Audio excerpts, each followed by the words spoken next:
कुफ़ार जब मुखालिफत पर आमादा होते, अब उनके पास कोई कहने के लिए कोई काबिल एतराज़ चीज़ ना थी, तो आप सल्लल्लाहु ताला अलैहि वसल्लम पर बहतान लगाया करते हैं, इल्ज़ाम तराशियाँ किया करते थे।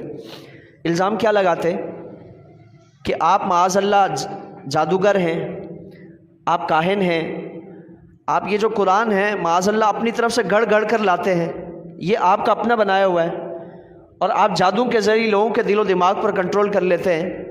ये सारी बोसीदा मनगढ़ंत बातें वो किया करते थे। और इधर आप सल्लल्लाहु ताला अलैहि वसल्लम के कल्ब मुबारक पर उनके इल्ज़ाम तराशियों की वजह से रंजीदा हो जाते। हुजूर पर दुख की कैफियत होती कि मैं इनका भला चाहता हूँ, मैं इनके लिए परेशानियाँ झेलता हूँ, मुसीबतें झेलता हूँ, इनके लिए कोशिश करता हूँ कि किसी तरह ये जहन्नम के रास्ते से जन्नत के रास्ते पर आ जाए, गुमराही को छोड़कर हिदायत के रास्ते पर आ जाए, शिर्क को छोड़कर ईमान के रास्ते पर आ जाए, अपने हाथों के बनाए हुए बुतों की इबादत छोड़कर अपनी जबीन न्याज को रब की बारगाह में झुका दें।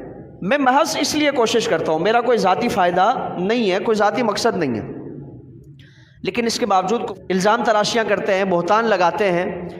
तो ये सारी चीज़ें देखकर आप सल्लल्लाहु अलैहि वसल्लम के कल्ब मुबारक पर इसका रंज रहता था। तबारक व तआला की बारगाह में ये गवारा ना हुआ कि मेरे हबीब की किरदार कुशी की जाए, हौसला शिकनी की जाए, इल्ज़ाम तराशी की जाए, आप सल्लल्लाहु ताला अलैहि वसल्लम को बातों के ज़रिए रंज पहुँचाया जाए।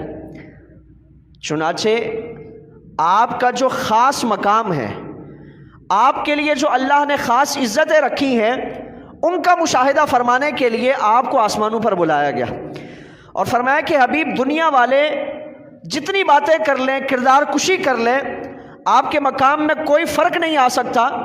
आपको तो अल्लाह ने वो इज़्ज़तें अता फरमाई है कि आपकी इज़्ज़तों का आगाज़ वहाँ से होता है जहाँ से जिब्रील अमीन भी पीछे रह जाते हैं। सिदरतुल मुंतहा पर जहाँ जिब्रील पीछे रह जाते हैं, ए हबीब हमने आपके लिए वहाँ से आगे आगाज़ फरमाया है और लामकान की आपको सैर कराई।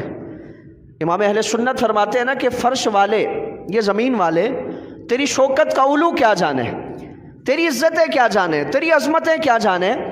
फ़र्श वाले तेरी शौकत का उलू क्या जाने, खुसरवा अर्श पे उड़ता है फरेरा तेरा। या रसूलल्लाह आपकी इज़्ज़तों का, आपकी अज़मतों का जो झंडा है वो अर्श पर लहरा रहा है, आपकी इज़्ज़त है ये। और वही लामकां के मकी हुए, लामकां यानी जहाँ से ये ज़मान व मकान की कैद ख़त्म हो जाती है, वक्त, जहत, तरफ, किनारा, ये सारी चीज़ें ख़त्म हो जाती हैं, वो आप सल्लल्लाहु अलैहि वसल्लम का मकान है। वही